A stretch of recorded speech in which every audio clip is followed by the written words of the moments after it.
Olá, amigos e irmãos, eu sou o Wagner, esse é o canal Verdade das Escrituras e mais uma vez eu estou aqui para mostrar a minha opinião a respeito do que eu leio hoje nas Escrituras e a diferença que é do que eu aprendi dentro das denominações evangélicas a qual eu frequentei.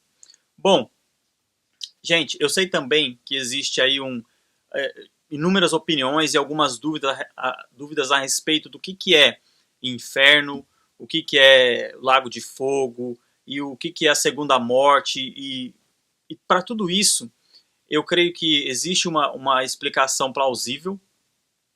Tem gente que fala que o inferno é a sepultura, tem gente que acha que o inferno é o lago de fogo.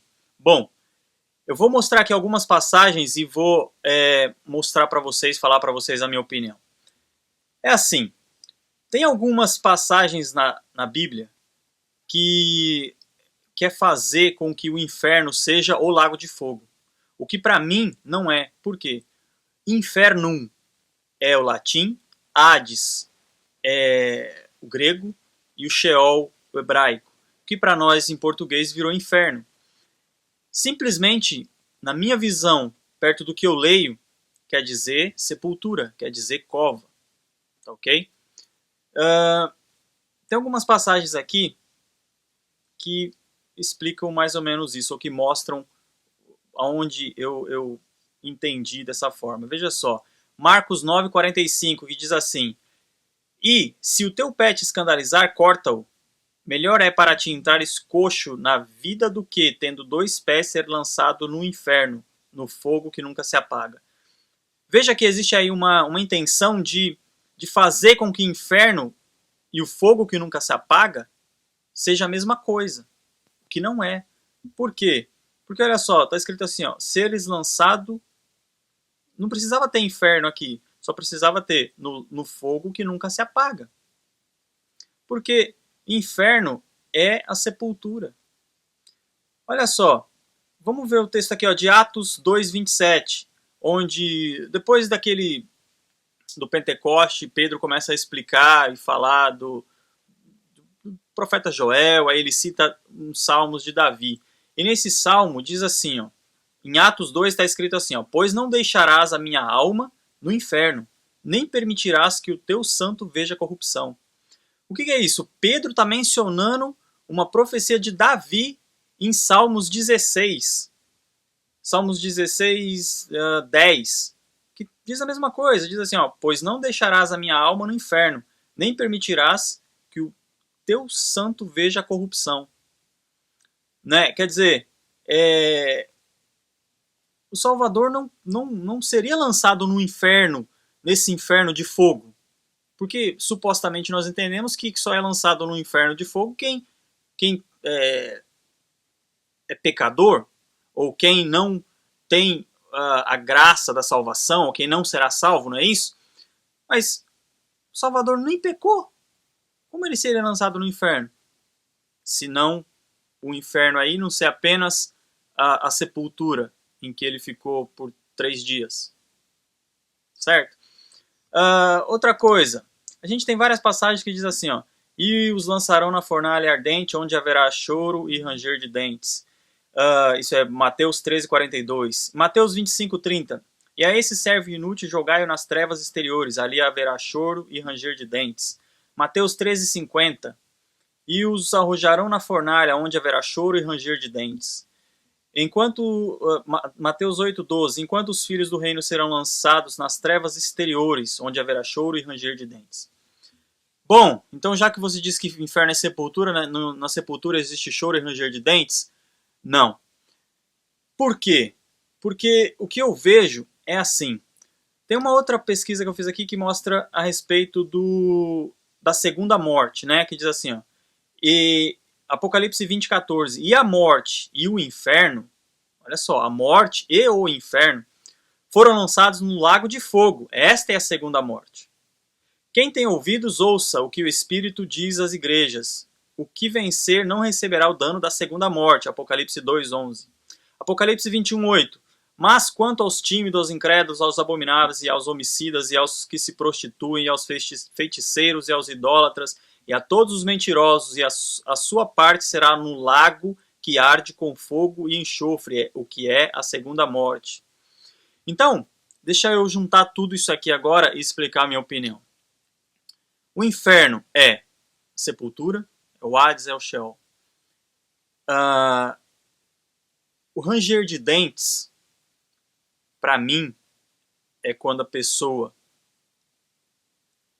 após a ressurreição, né, vai haver a primeira ressurreição, que é dos que serão salvos, né, digamos assim, né, que fala assim: bem-aventurado e santo aquele que tem parte na primeira ressurreição. Isso é Apocalipse 20, no verso 6. Bem-aventurado e santo aquele que tem parte na primeira ressurreição. Sobre estes não tem poder a segunda morte, mas serão sacerdotes do Criador e do Salvador e reinarão com ele 1000 anos. Então quer dizer, haverá essa primeira ressurreição, que esses reinarão com o Salvador e com o Criador por 1000 anos. Na segunda morte, na segunda ressurreição, perdão, serão ressuscitados aqueles que serão lançados no lago de fogo e enxofre. Agora, eles vão ficar aí eternamente? Também não acredito nisso. Haverá choro e ranger de dentes? Haverá. Mas por quanto tempo? Não sei. Mas eu tenho uma definição que não é minha. Eu vou falar que é do... Vou dar o nome de quem eu ouvi dizendo isso e que foi um exemplo, uma explicação que fez muito sentido para mim, que é do Celso. Ele também posta vídeos aí no YouTube e ele é o Celso da Rádio Advento.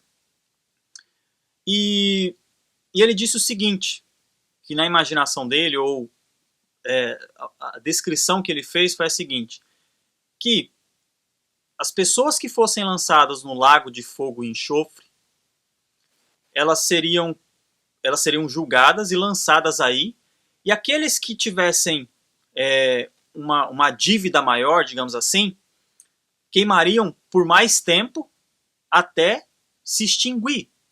E durante essa queima haveria o choro e ranger de dentes, seria a dor.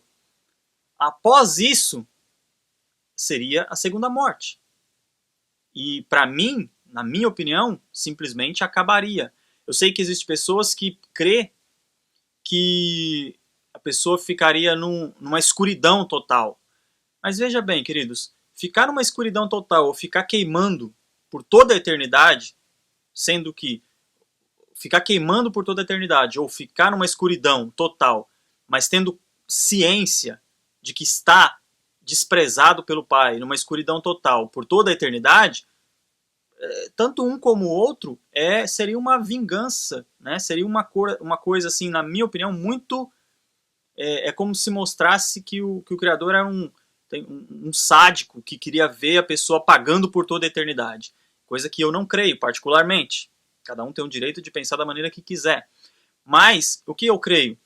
Como eu disse, o que o Celso falou, a pessoa que fosse julgada e condenada por um determinado juízo, digamos assim, essa pessoa com mais para pagar, com uma dívida maior, queimaria por um tempo maior, seria como, ele até citou, seria como um tronco de uma árvore bem grosso, e a pessoa que tivesse uma dívida menor seria como um graveto, que queimaria. Então, quer dizer, um tronco maior ele queima por mais tempo, até ele se acabar. E um graveto queima por um tempo menor, mas também se acaba. Então eu achei uma explicação, um exemplo, um paralelo bem interessante, bem ilustrativo, para mostrar que as pessoas teriam uma condenação, pagariam de alguma forma, né? E também explica a segunda morte, porque simplesmente ficar queimando por toda a eternidade não explica, literalmente, ser uma segunda morte. Então, resumindo, o que eu creio?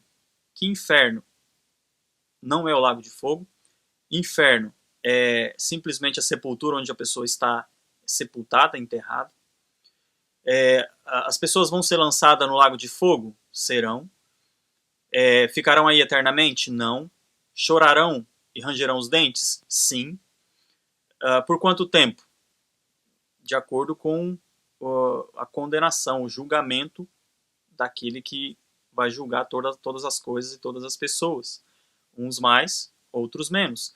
E quando acabar, quando essas pessoas queimarem, elas morrerão, terão a segunda morte. E a partir daí deixarão de existir, na minha visão, eternamente. Entende? Então, voltando no vídeo anterior, não creio que a pessoa, como aconteceu o exemplo lá, né, do homem rico e de Lázaro, a pessoa já vá diretamente para a condenação ou para o paraíso. Eu posso abrir um parênteses e dizer o seguinte, gente, o Criador, ele é onisciente. Então, nós estamos presos no tempo. Então, para nós, demanda um tempo. Quem está vivo está preso ao tempo. Quem já morreu, penso eu que está esperando até que tudo seja consumado. Mas na visão do Criador, que é onisciente, tudo já pode ter acontecido, entende? Isso tudo ele já viu. Então já aconteceu para ele, ou já pode ter acontecido para ele, ou vai acontecer, mas pode estar sendo descrito porque ele sabe como é, né? Então, mas eu não quero me alongar muito nesse vídeo. Eu acho que já deu para explicar, deu para ficar claro para quem quer entender que eu penso que a minha opinião, a minha visão é que as pessoas, depois do julgamento, depois da ressurreição, essas pessoas serão condenadas ao lago de fogo e enxofre e queimarão umas por mais tempo, outras por menos tempo, e a partir daí, quando acabarem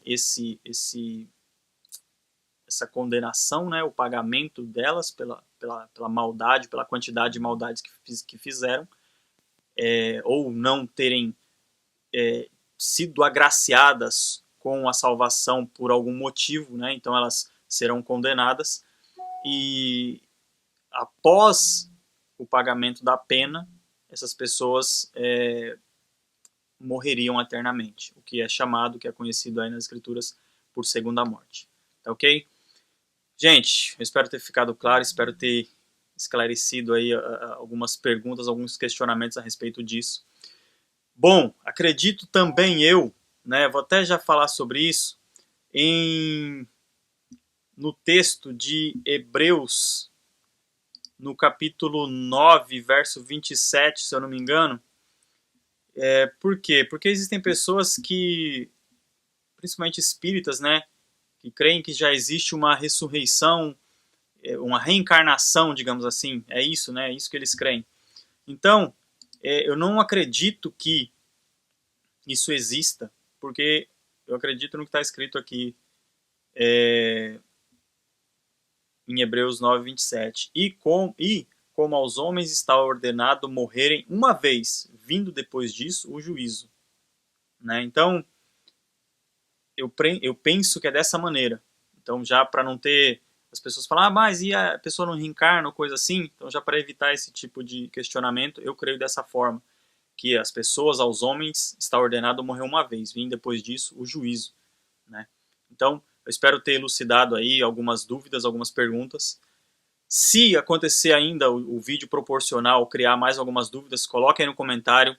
Deixe lá, pergunte no Facebook, no facebook.com/verdade das escrituras. Deixe aí se você gostou do vídeo, curta o vídeo, favorite o vídeo, inscreva-se no canal e eu peço que vocês ajudem a compartilhar os vídeos, amigos, porque nós precisamos aí alcançar as pessoas que ainda não têm o discernimento para ler as escrituras, porque elas ainda estão presas dentro desse sistema religioso que nos aprisionou por tanto tempo. Mas já que nós hoje estamos livres, vamos nos esforçar para ajudar também essas pessoas que ainda estão presas, que podem ser libertas dessa prisão aí. Tá ok? Muito obrigado por ter assistido até o final, que a paz do nosso Pai esteja com vocês e até o próximo vídeo. Tchau, tchau.